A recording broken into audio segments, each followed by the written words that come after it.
Welcome to Tesla Global, the home of the latest Tesla news. Today we take a look at Tesla Gigafactory Shanghai is as busy as ever as Model Y orders open in UK. Tesla's camera-based driver monitoring system exists, pretending it doesn't make roads less safe. Without any hesitation, let's get into the video. Tesla Gigafactory Shanghai is as busy as ever as Model Y orders open in UK. Tesla Gigafactory Shanghai does not seem content to rest on its laurels after a blockbuster September. A recent drone flyover of Tesla China's factory revealed that the site remains a hub of activity, which may be just right, considering that the facility could soon be exporting the Model Y to the United Kingdom. A recent visit from drone operator Wu Hua, who has followed the development of the site since its earliest days in October 2018, has shown that Gigafactory Shanghai's production of the Model 3 and Model Y is still in full throttle. Footage taken of the facilities holding lots showed vast numbers of the all-electric sedan and crossover being transported from Gigafactory Shanghai as well. Gigafactory Shanghai has evolved into one of Tesla's biggest assets, with the facility dubbed by the company as its primary vehicle export hub in its Q2 2021 update letter. So far, Giga Shanghai has been spending about half of every quarter focusing its production on vehicles that are set to be exported, and the other half catering to the local Chinese market. Gigafactory Shanghai has already exported its vehicles to foreign territories such as Europe and Asia. Giga Shanghai has effectively given Tesla's Fremont factory some breathing room as it ramps the production of the new Model S and Model X. Elon Musk appears to acknowledge Giga Shanghai's contributions to Tesla's overall operations when he personally praised the facility in the 2021 annual shareholder meeting. "I'd just like to give a special hand to the Tesla China team. So it's the best quality, lowest cost, and also low drama. So it's great," Musk said. Gigafactory Shanghai's role as Tesla's primary export hub may just be beginning. Just recently, Tesla formally opened Model Y orders in the UK, and though the all-electric crossover was steeply priced at £54,990, $75,500, for the long-range variant, the vehicle was listed with an estimated delivery date of early 2022. This estimated timeframe suggests that the Model Y, or at least its first deliveries, would likely be coming from Gigafactory Shanghai. While Gigafactory Berlin may be operational in the next few months, there is a good chance that the facility's initial production would be focused on left-hand drive vehicles. On the other hand, Gigafactory Shanghai has already been producing right-hand drive vehicles for countries like Japan. It would likely be quite simple for Gigafactory Shanghai to start producing right-hand drive Model Y for the UK market in the coming months. Tesla's camera-based driver monitoring system exists, pretending it doesn't make roads less safe. Tesla's FSD beta program has begun its expansion to more users.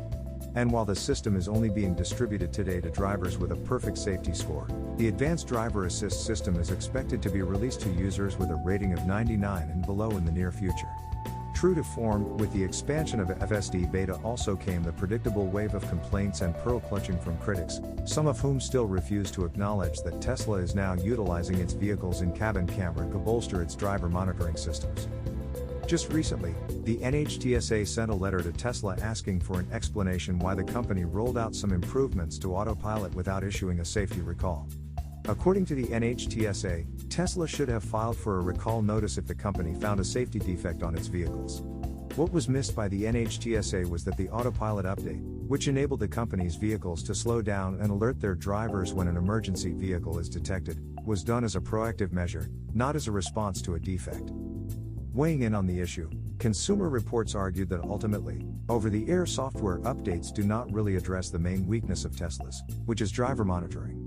The magazine admitted that Tesla's driver assist system's object detection and response is better than comparable systems, but Kelly Funkhauser, head of connected and automated vehicle testing for Consumer Reports, argued that it is this very reason why the magazine has safety concerns with Tesla's cars. In our tests, Tesla continues to perform well at object detection and response compared to other vehicles. It's actually because the driver assistance system performs so well that we are concerned about over-reliance on it.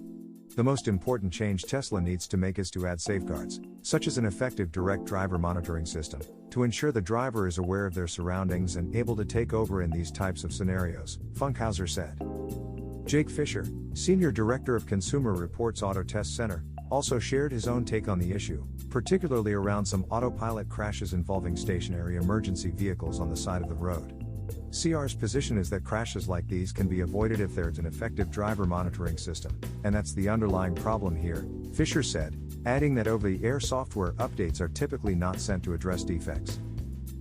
Tesla's camera-based DMs.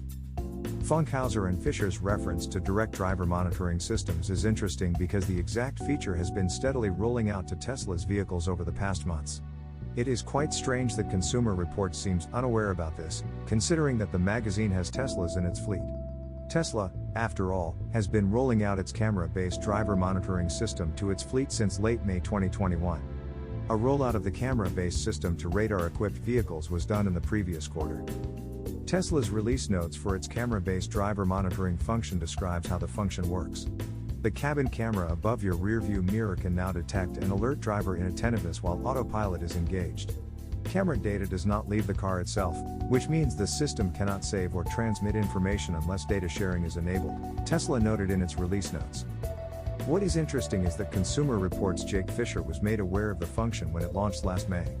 In a tweet, Fisher even noted that the camera-based system was not just about preventing abuse, it also has the potential to save lives by preventing distraction. This shows that Consumer Reports, or at least the head of its auto test center, has been fully aware that Tesla's in-cabin cameras are now steadily being used for driver monitoring purposes. This makes his recent comments about Tesla's lack of driver monitoring quite strange. Legacy or bust? That being said, Consumer Reports appears to have a prepared narrative once it acknowledges the existence of Tesla's camera-based driver monitoring system. Back in March, the magazine posted an article criticizing Tesla for its in-cabin cameras, titled "Tesla's in-car cameras raise privacy concerns." In the article, the magazine noted that the EV maker could simply be using its in-cabin cameras for its own benefit. We have already seen Tesla blaming the driver for not paying attention immediately after news reports of a crash while a driver is using autopilot. Now, Tesla can use video footage to prove that a driver is distracted rather than addressing the reasons why the driver wasn't paying attention in the first place, Funkhauser said. Considering that Consumer Reports seems to be critical of Tesla's use, or non-use for that matter, of its vehicles in cabin cameras, it appears that the magazine is arguing that the only effective and safe driver monitoring systems are those utilized by veteran automakers like General Motors for its Super Cruise system. However, even the advanced eye tracking technology used by GM for Super Cruise, which Consumer Reports overtly praises, has been proven to be susceptible to driver abuse. Salivating for the first FSD beta accident. What is quite unfortunate amidst the criticism surrounding the expansion of FSD beta is the fact that skeptics seem to be salivating for the first accident involving the advanced driver assist system. Fortunately, Tesla seems to be aware of this, which may be the reason why the beta is only being released to the safest drivers in the fleet. Tesla does plan on releasing the system to drivers with lower safety scores, but it would not be a surprise if the company ends up adopting an even more cautious approach when it does so. That being said, incidents on the road are inevitable, and one can only hope that when something does happen, it would not be too easy for an organization such as Consumer Reports to run away with a narrative that echoes falsehoods that its own executives have recognized publicly, such as the potential benefits of Tesla's camera-based driver monitoring system. Tesla's FSD suite and autopilot are designed as safety features, after all, and so far, they are already making the company's fleet of vehicles less susceptible to accidents on the road. Over time, and as more people participate in the FSD beta program, autopilot and full self-driving would only get safer. Tesla is not above criticism, of course. There are several aspects of the company that deserves to be called out. Service and quality control, as well as the treatment of longtime Tesla customers who purchased FSD cars with MCU-1 units, are but a few of them. However, it's difficult to defend the notion that FSD and autopilot are making the roads less safe. Autopilot and FSD have already saved numerous lives, and they have the potential to save countless more once they are fully developed. So why block their development and rollout? Do you think Tesla will make the safest cars in the world? Or will the quality start to decline as the mass market cars are produced? Let me know in the comments below. If you enjoyed the video, then please leave a like, and if you are new to the channel, then why not subscribe? Thanks for watching.